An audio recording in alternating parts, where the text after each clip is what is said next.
제가 분명히 여러분에게 말씀을 드리고 싶은 것이 있어요. 그것이 바로 뭐냐면 여러분은 행복한 사람이라는 것입니다.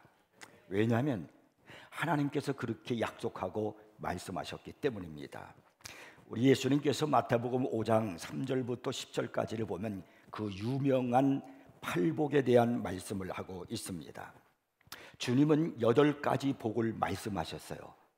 그 8가지 복을 말씀하시면서 그때마다 복이 있나니 그렇게 말씀하셨거든요. 심령이 가난한 자는 복이 있나니, 애통하는 자는 복이 있나니. 이 복이 있나니라는 이 말씀이 무슨 말이냐면은 그것은 행복한 사람이니 그런 말이에요. 심령이 가난한 사람은 행복한 사람이니 바로 그런 이야기입니다. 그래서 우리는요 복 있는 사람이고 행복한 사람입니다. 그리고요 우리 하나님은 신명기서 33장 23절에서 29절에서 아예 단정적으로 말씀하셨어요. 뭐라고 단정적으로 말씀하셨냐면 이스라엘이여 너는 행복한 사람이로다. 여기 이스라엘이라는 말이 우리를 향한 말씀이에요. 바로 저를 향한 말씀이고 여러분을 향한 말씀입니다. 저를 두고 했다면은 강 목사여 너는 행복한 사람이로다. 바로 그런 말씀입니다. 그렇기 때문에 우리는 행복한 사람입니다. 그러면 여러분은 그 성경에서 주님이 말씀하신 대로 행복한 삶을 살고 있습니까? 나는 행복하지 않아 라고 그렇게 여기는 사람이 있다면 왜 그럴까요?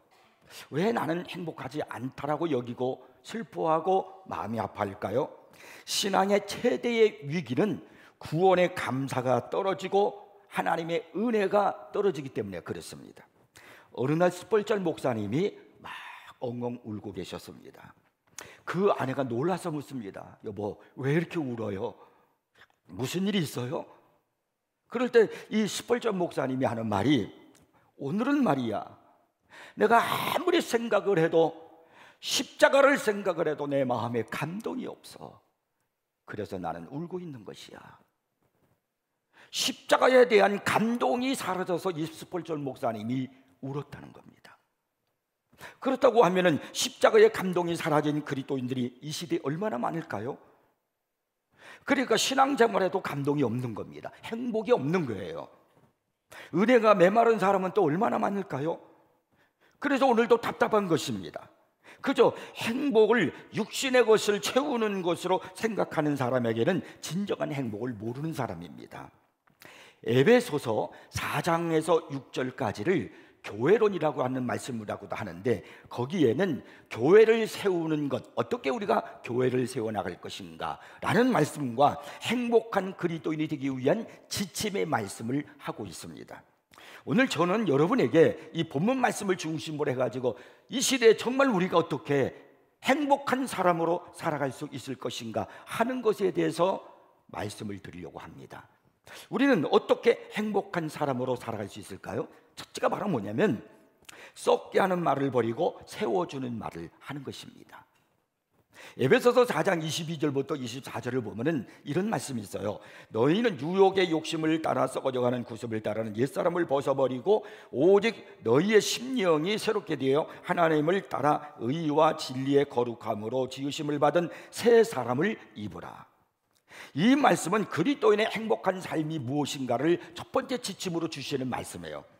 여기 보니까 이 성경에는요 2가지를 대조적으로 말씀하는데 벗어버리고 그리고 입으라 이런 말씀을 하고 있어요. 옛사람을 벗어버리고 새 사람을 입으라 이렇게 말씀하고 있거든요. 그럼 무엇을 벗어버리냐면 썩어져가는 옛사람이에요. 이것을 벗어버리라는 거예요. 그리고 무엇을 입어야 되냐면 새 사람을 입으라는 겁니다. 존 스토튼 목사는요 여기 새 사람은 결혼식 때 입는 가볍고 밝은 옷을 말하는 것이고 옛사람의 옷은 장례식 때 입는 어둡고 칙칙한 옷을 말하는 것이다 이렇게 말했어요. 그러면서 이 존 스토튼 목사님은 이렇게 말했습니다. 이것은 혼례복과 수의를 말하는 것이다. 여러분 결혼식 때 신부가 입는 그 혼례복 얼마나 화려하고 아름답습니까? 그게 새 사람이 입는 옷이라는 거예요. 근데 반면에 우리나라 과거에는 그렇게 장례식을 치를 때 수의를 입었죠. 지금은 조금 많이 달라지긴 했지만요. 그 수위는 칙칙하잖아요. 그것이 옛사람의 옷이라는 겁니다.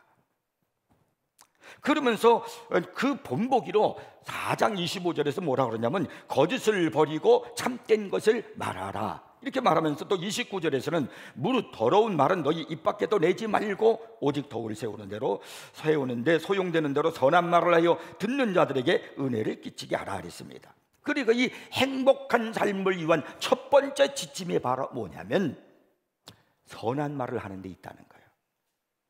나의 옛사람이 아니라 새 사람의 옷을 입는 선한 말을 하는 데 있다는 겁니다. 이것이 여러분이 행복한 삶을 살아가는데 첫 번째 지침이에요. 내가 왜 불행할까? 나는 왜 힘들까? 나는 왜 어려울까? 그렇게 생각하지 말고 여러분, 내가 지금 살아가는 나의 모습이 옛사람의 모습인가? 옛사람의 옷을 입고 있는가? 새 사람의 옷을 입는가를 생각해 보십시오. 다시 말하면 나는 더러운 말을 하는 사람인가? 아니면 선한 말을 하는 사람인가를 생각해 보십시오. 틀림없이 내 생활이 행복하지 않다라고 그렇게 느껴지고 어둡게 살아가는 사람은 수위를 입고 있는 사람이에요. 더러운 말을 하고 있는 사람이란 말입니다. 이 말 한마디가 우리 인생에 얼마나 중요한가 하는 것은 우리는 살아가면서 많이 느끼고 체험하지 않습니까? 이 에베소서 4장 29절에서 더러운 말과 선한 말을 대조해서 말씀을 하고 있거든요. 그런데 이 더러운 말이라는 것은 사프로스라는 말이에요. 헬라어로 사프로스라는 말인데 이거는 썩게 하다, 썩기 쉬운 그런 뜻을 가지고 있습니다. 예를 들자면 썩은 과일을 말할 때 그때 사용되는 단어가 바로 이 말이에요. 사프로스, 이게 더러운 말 뜻을 지니고 있는 바로 그런 말입니다.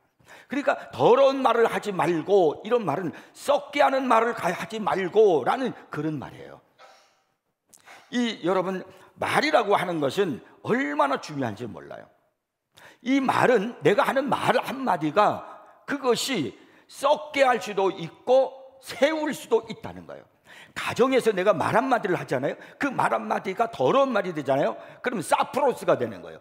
썩게 하는 말이 되는 거예요. 그러면 그 말이 우리 가정을 다 썩게 만들어요. 반대로 선한 말을 하게 되잖아요. 그러면 우리 가정 전체를 다 아름답고 새롭게 세우는 말이 된다는 겁니다. 이 더러운 말이 썩게 한다는 이 말은 이제 쉽게 말하면 아까 과일이 썩는다는 말을 할 때와 똑같은 단어의 의미라고 그랬어요. 사프로스라는 말인데 이것은 과일 하나를 어떤 상자에서 과일 하나가 썩었어요. 그러면 얼마 지나지 않으면 과일 전체가 다 썩어버려요. 이것은 그 썩은 과일 하나가 주는 그 영양, 반향, 이것이 얼마나 큰가 하는 것을 우리에게 가르치고 있는 겁니다. 나 한 사람이 썩게 하는 말, 더러운 말, 사프로스를 하잖아요. 그러면요, 우리 가정 전체가 다 썩는단 말이에요. 교회에서 우리가 썩는 말, 더러운 말을 사프로스의 말을 하잖아요. 그럼 우리가 하나의 공동체예요. 그러면 교회 전체가 다 반향을 일으키는데 썩는단 말이에요. 다 썩는 반향으로 그렇게 나아간다는 말입니다. 이것을 가지고 야고보서는 뭐라고 말하냐면 말에다가 재갈을 물리는 것 같다 그랬어요. 말에다가 재갈을 입에다가 물리면은 그 말을, 거대한 말을 어떻게 사람이 움직이겠습니까? 그래서 재갈을 물린 그것을 고삐를 가지고 움직이는 거예요. 근데 내가 이쪽 방향으로 가려면 이쪽으로 당기고 저쪽 방향으로 가려면 이쪽 방향으로 당기는 거예요. 또 이것을 가지고 사도 야고보는 뭐라고 하는 야고보서에서 배의 키의 방향을 움직이는 것과 같다는 거예요. 그리고 내가 하는 말 한마디가 나의 방향을 가리키는 거예요. 이쪽 방향으로 가기도 하고 저쪽 방향으로 가기도 하는 거예요. 썩게 하는 말은 무너지는 거예요. 다 썩어서 무너지는 거예요. 그래서 내가 썩게 하는 말, 사프로스를 하면 다 이쪽 방향으로 가서 결국은 무너지게 돼 있어요. 그러나 선한 말은 세운다는 뜻이 있어요. 그러면 내가 선한 말을 하면 세워지는 그런 영향을 나타낸다, 그런 말이에요. 야고보서 3장 5절 6절에 보면은 이제 그 말씀을 하고 있어요. 이와 같이 혀도 작은 지체로되 큰 것을 자랑하도다. 보라, 얼마나 작은 불이 얼마나 많은 나무를 태우는가. 혀는 곧 불이요 불의의 세계라. 혀는 우리 지체 중에서 온몸을 더럽히고 삶의 수레바퀴를 불살이다니 그 사르는 것이 지옥불에서 나느니라. 이 한마디 조그마한 한치 혀가 이렇게 온몸을 불사르게도 한다는 겁니다. 얼마나 강력한 말인지 모르요. 말 한마디가 강력한 반향을 일으키는 거예요.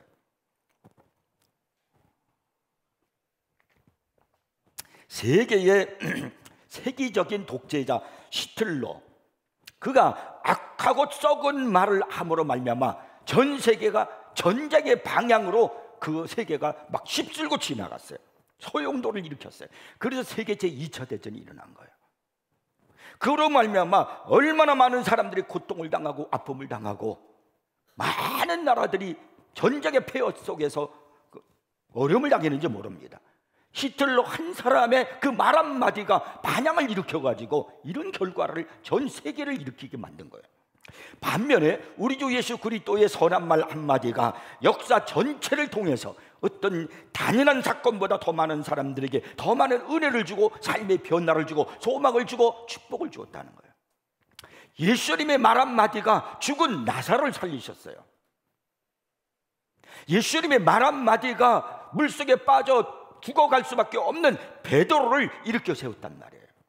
누구는 무너뜨리는가 하면 누구는 세우는 일을 한다는 겁니다. 그래서 우리가 행복한 삶을 살려면 여러분이 입술에서 나오는 한채 혀에서 나오는 그 말 한마디가 중요하다는 것입니다.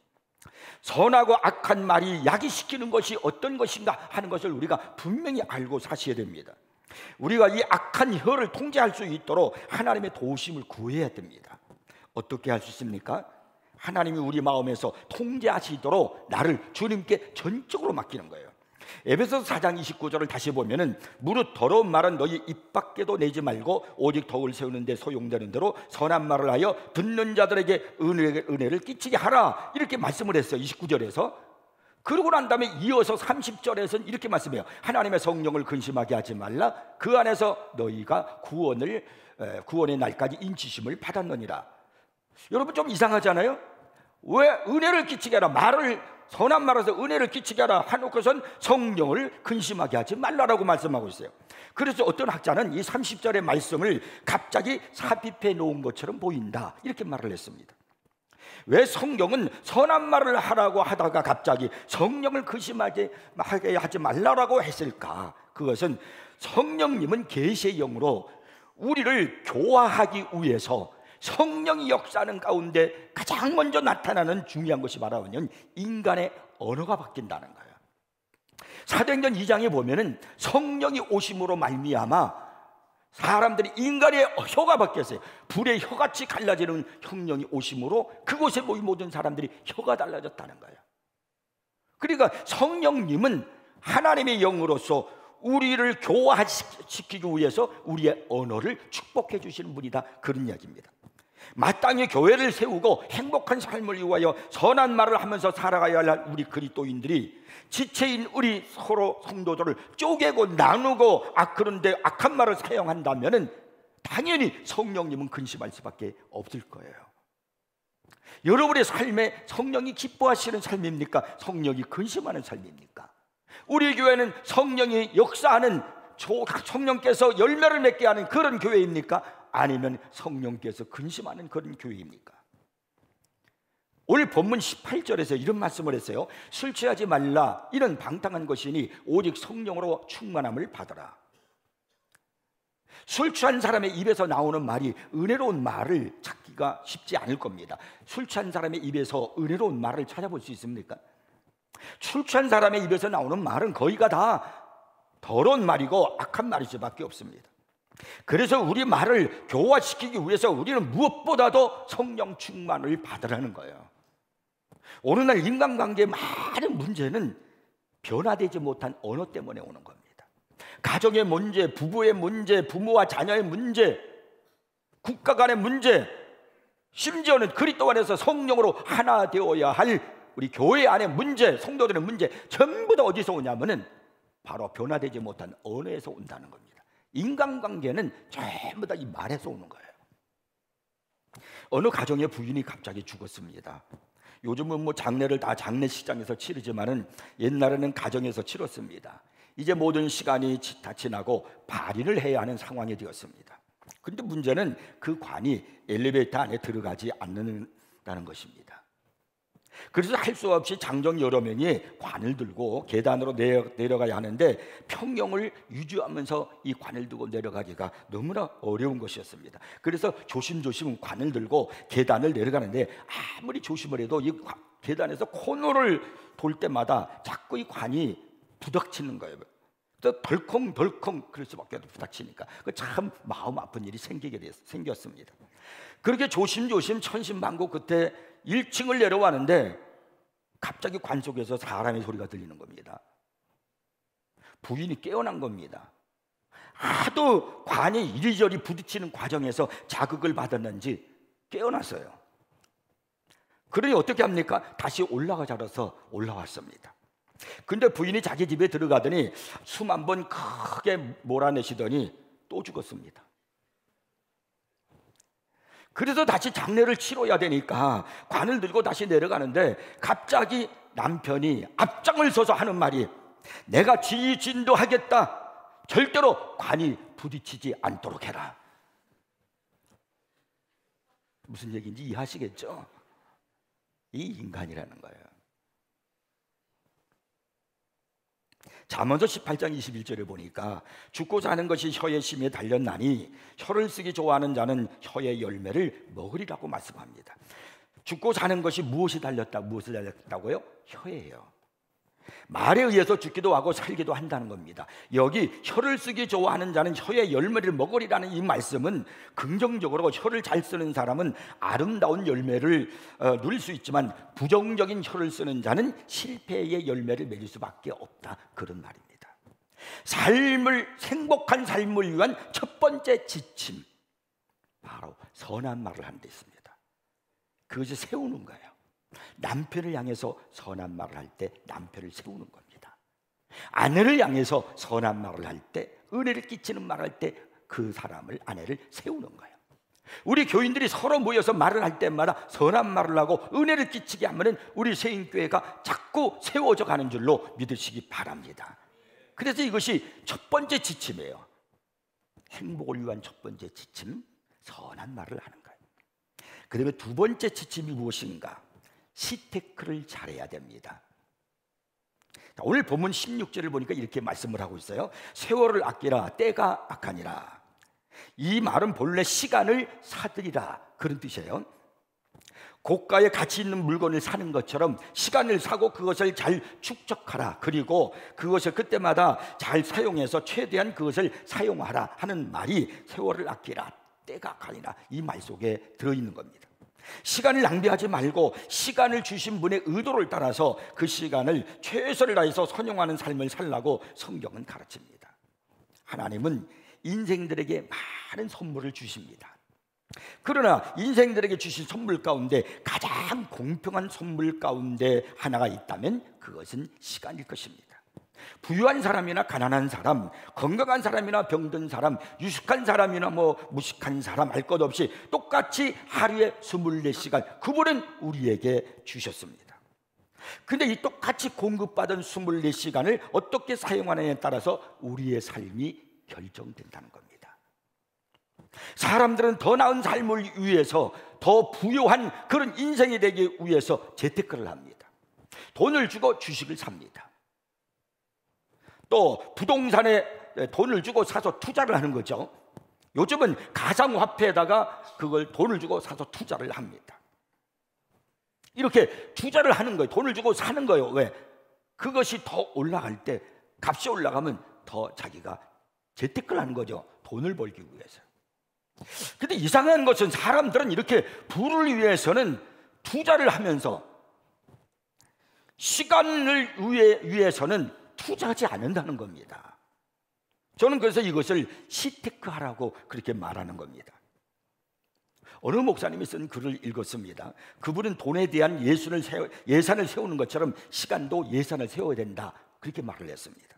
여러분, 시간 예산 세우고 살아가시는 분 있어요? 하고 싶은 것을 다 할 만큼 돈이 없다는 것을 알게 되면은 우리는 차분히 앉아서 어디에 그 돈을 쓸 것인가 우선순위를 먼저 정하게 됩니다. 그것을 숙고하는 거죠. 돈에 관한 한 우선순위는 명백합니다.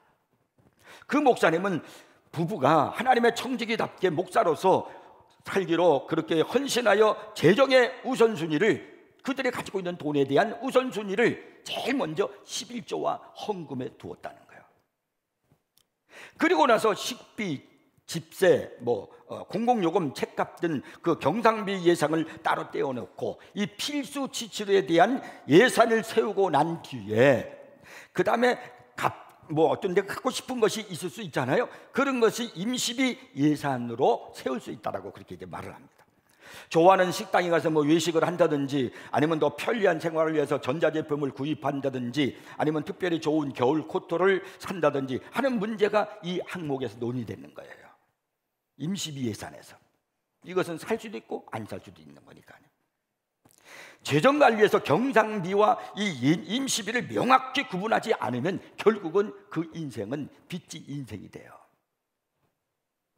이런 재정적인 면에서 무질서하게 되면 그 사람의 삶은 가난하게 된다는 거예요. 한정된 수입에 맞춰서 예산을 세우듯이 가장 먼저 무엇부터 내가 그것을 써야 할 것인가, 지출에 대한 예산, 어떤 목사님은 11조와 헌금을 먼저 떼어놓는 거예요. 그 다음에 경상비를 떼어놓고 그 다음에 임시 예산을 세운다는 거죠.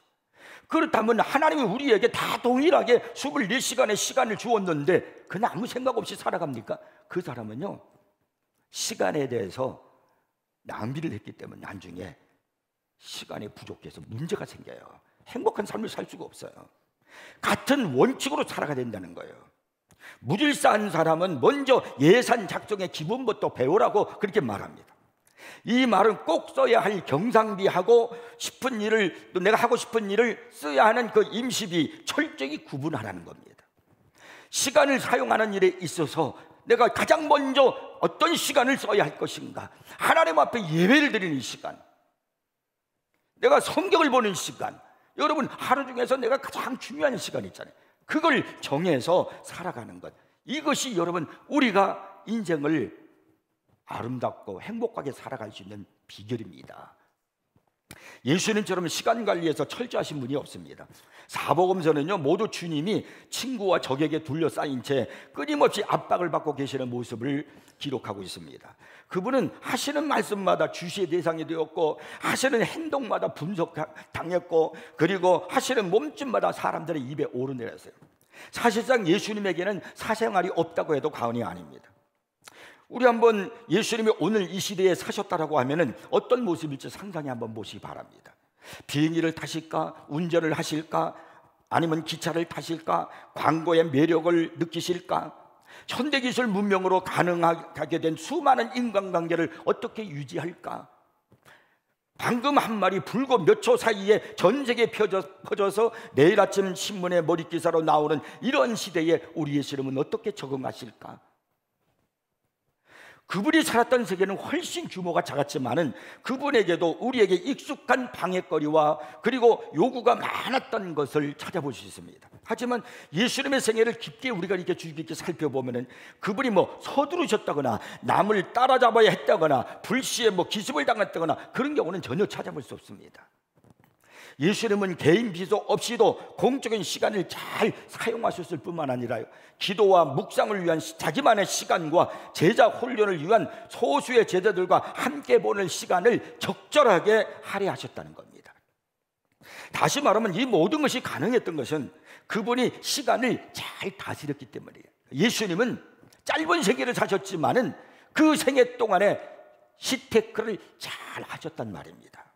자, 그러면 예수님은 어떻게 시테크를 그렇게 잘 하셨을까요? 이걸 오늘 우리가 배우셔야 됩니다. 자, 예수님이 어떻게 시테크를 잘 하셨냐면 첫째가 바로 뭐냐면 자신의 사명을 분명히 이해하고 계셨습니다. 그분에게는요, 이루어야 큰 과업이 있었고 그 사명에 맞춰서 시간을 조정했습니다. 이것은요, 십자가에 달리기 전에 예루살렘을 향해서 가시는 그분의 마지막 여정에서 이제 분명히 나타나고 있습니다. 누가복음 보면 예수님이 여리고에 이르렀을 때 한 맹인이 외치는 소리를 이제 듣죠. 바디메오라고 마가복음에 써 있어요. 가시던 우리 주님이 발걸음을 멈추고 있어요. 지금 예수님이 어디를 가냐면 사람들 무리를 데리고 유월절 행사를 지키기 위해서 예루살렘을 가고 계시는 거예요. 그런데 예수님이 가시다가 지금 멈춰 서서 그리고 그 맹인과 지금 대화를 나누고 있는 거예요. 그러다 보니까 그분을 추종하고 그분을 예수님을 따라가던 사람들이 당황했다라고 성경은 기록하고 있습니다.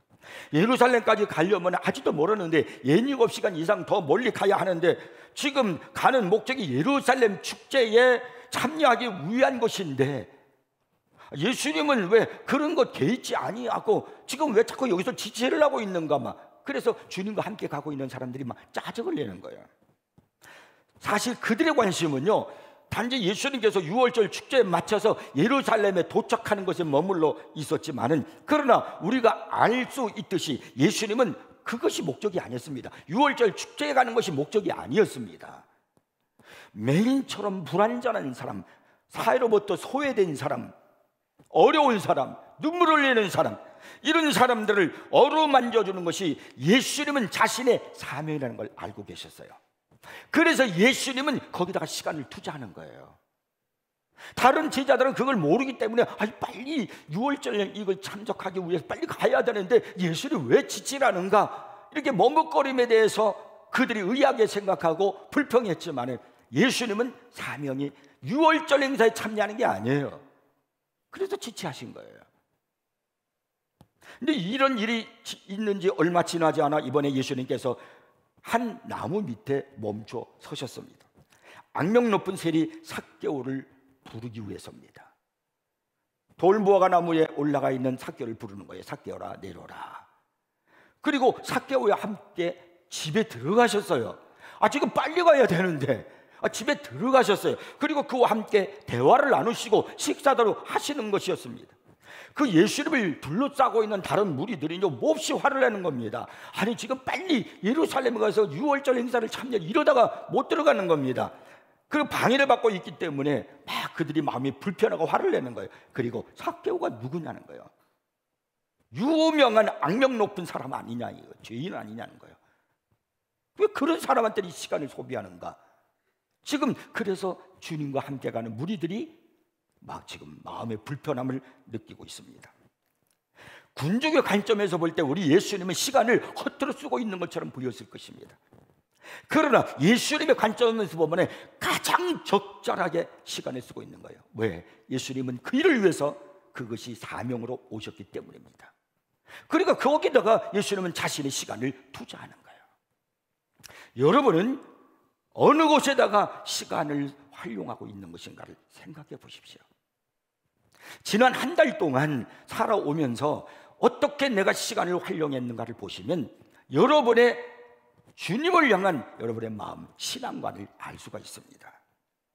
주님은 그것이 사명에 적합한 것이었기 때문에 맹인을 찾아가셔서 대화를 나누고 그의 눈을 열게 해주시고, 삭개오를 찾아가셔서 그의 집에 가서 대화를 나누고 거기서 식사도 하시고 시간을 투자하셨어요. 이 사명, 나를 향한 사명이 무엇인지를 깨닫는 우리가 되기를 주의 이름 축복합니다. 여기에다가 내 인생의 시간을 투자할 때, 그럴 때 행복한 거예요. 그 다음에 예수님은요, 어떻게 시테크를 잘하셨냐면, 두 번째가 자신의 한계를 알고 계셨다는 겁니다. 예수님께서 이 땅에 사람의 모양으로 오셨을 때 그분은 천국의 왕으로서의 일정한 권리를 포기하고 한동안 우리와 완전한 동일시하기 위해서 인간적 제약을 그대로 수용하셨습니다. 예수님은 완전한 하나님이시고 완전한 인간이십니다. 그래서 그분은요, 우리와 마찬가지로 한계를 경험하실 수밖에 없었지만은 효과적으로 대처하셨습니다. 예수님께서요, 공적 사역을 수행하시는 동안에 모든 중요한 어떤 결정적인 일을 앞두고 있었을 때, 그때 하늘의 아버지와 함께 하시는 시간을 반드시 가지셨다는 겁니다. 예수님께서는 자신의 한계를 알고 계셨기 때문에 주님과 함께하는 시간을 갖기를 원하셨던 거예요. 그래서 때로는 밤에 맞도록 기도하셨고, 새벽 이른 시간에 한적한 곳으로 가서 기도하셨고, 십자가를 지시기 바로 전에는 겟세마네 동산에서 땀이 땅에 떨어지는데 땀방울같이 되도록 주님이 기도하셨던 겁니다. 이것은 우리가 인간이기 때문에 영적 정쟁이 시작될 때에 연약한 우리가 이 시대를, 악한 사탄 마귀가 역사하는 이 시대를 살아갈 때 이 연약함을 보강하기 위해서 내적인 힘과 결의를 모으는데 적절한 시간을 할애해야 된다는 것을 우리에게 가르치고 있는 겁니다. 예수님은 자신의 연약한 한계를 알고 계셨기 때문에 거기에 시간을 할애하셨던 것처럼 우리도 그런 마음으로 이 시대를 살아야 된다는 거예요. 그렇다고 하면은 나 자신이 내가 연약하잖아요. 수없이 넘어지고 죄짓고 또 불신앙으로 살고 불평하며 살고, 그런 거 우리 아닙니까? 그러면 주님 앞에 나는 이렇게 연약한 사람이니까 주님의 도우심을 받아야 되는 것이 우리예요. 주님과 교제를 나누는 것이 우리예요. 그러면 그 주님 앞에 시간을 정해놓고 여러분 무릎으로 살아야 되는 것이 우리가 아닐까요? 주님의 음성을 듣기 위해서 성경을 펼치시고 성경을 읽어야 되는 것이 우리가 아닐까요? 예수님이 그렇게 사셨단 말이에요. 인간의 삶에서 우선순위를 알고 있는 사람은 가장 우선에 있는 것을 시간을 쓰기 마련이에요. 예수님은 무엇이 우선순위인 줄 아셨기 때문에 먼저 사명을 위해서, 그리고 우리 아버지 하나님과 함께하는 시간과 중요성을 알고 그것에 시간을 쓰셨던 겁니다. 그래서 예수님은요, 부족해서 쫓기는 법이 없었습니다. 그분은 사명의식이 뚜렷했고 아버지와 단둘이 있는 순간들을 통해서 영적으로 민감하셨습니다. 그래서요, 우리가 보기에는 그럴듯하고 수락할 법한 어떤 초청이나 요구에조차도 우리 예수님은 때로는 단호하게 거절하셨다는 거예요.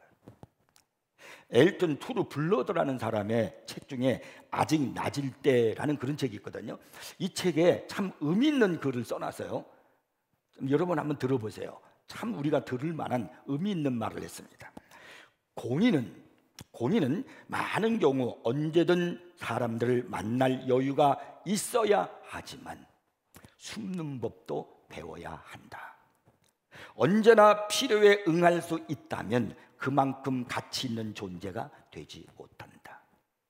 공인이라고 해서 모든 사람들이 다 만나기를 원한다고 해서 다 그냥 불필요하게 자꾸 다 만나는데 시간을 써버리면 자신이 자신을 가꾸고 자신을 만드는 그런 가치 있는 존재가 되는 시간을 잃어버리기 때문에 자신의 가치 있는 존재가 되지 못한다는 거예요. 언젠가 나는 신시내티 유니언 기차역에서 원고 한 장을 쓴 적이 있는데 그것은 나를 숨기는 방편이었다. 왜냐하면 아무도 노트에 글을 쓰고 있는 사람이 누구인지 몰랐기 때문입니다. 리치몬드행 다음 기차를 기다리는 5시간 동안 한 사람도 말을 걸지 않았다. 우리는 가진 시간을 잘 활용해야만 한다. 최선을 다해서 쓴다 하더라도 결코 충분치 않기 때문이다. 자기만의 시간을 때로는 가질 필요가 있다는 거예요. 여러분, 우리가 행복한 삶을 살기 위해서 이 시간 예산을 잘 세우셔야 됩니다. 시테크를 하시란 말이에요. 불필요한 것에 시간을 할애하지 마세요. 별로 나에게 중요하지 않는 것, 엉뚱한 시간. 모든 사람이 똑같이 24시간 하나님이 주어졌는데도 어떤 사람은 그 시간을 잘 활용해서 유익한 인생, 행복한 삶을 살아가는 사람이 있는가 하면 어떤 사람은 그 시간을 아무렇게나 사용해서 불필요하게 사랑해서 인생을 허비하고 그리고 잘못된 불행한 인생으로 사는 사람이 있단 말이에요. 똑같은 시간을 주어진데도 달라요. 예수님처럼 나의 사명에 먼저 생각하고 그리고 주님과 교제할 수 있는 성경 있는 시간과 그리고 기도하는 시간을 할애하면요, 여러분 지금보다 훨씬 능력 있고요 행복한 삶을 살게 될 줄로 믿으시기 바랍니다. 그 다음에 세 번째는요, 예배 생활을 힘쓰셔야 됩니다. 자, 오늘 보면 19절에 보면 이렇게 말씀하고 있어요. 시와 찬송과 신령한 노래들로 서로 화답하며 너희의 마음으로 주께 노래하며 찬송하며. 존 스토트는 이 구절을 곧 예배다 그렇게 말했습니다. 그리스도인들은 하나님을 함께 예배할 때 이것은 무엇보다 더 깊고 보다 친밀한 영적인 교제라고 말할 수 있습니다.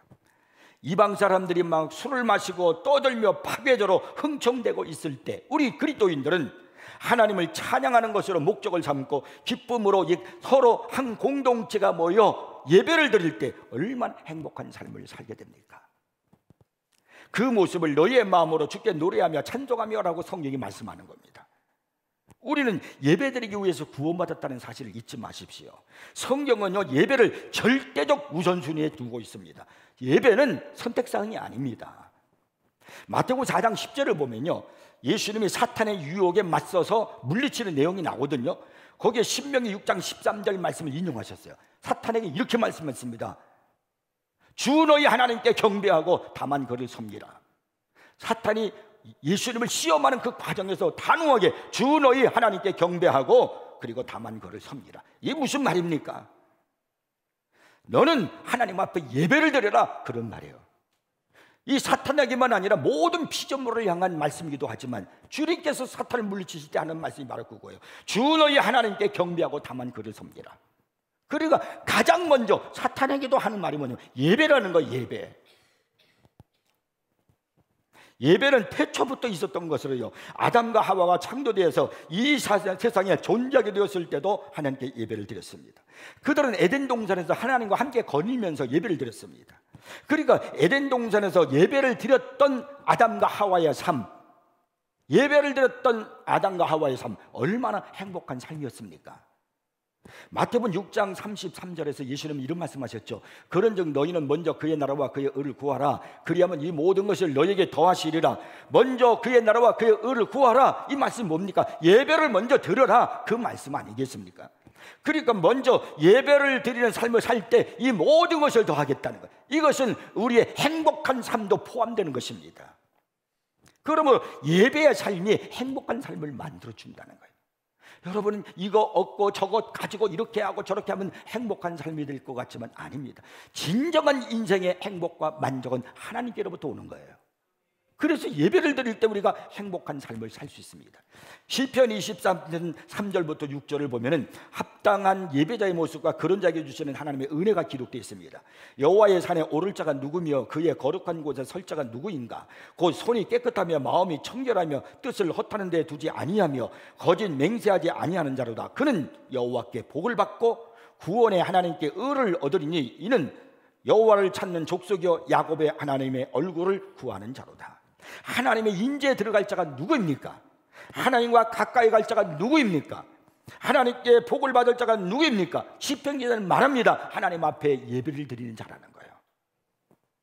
그러니까 여러분이 어떻게 예배를 드리는지가 여러분의 운명을 보여주는 거예요.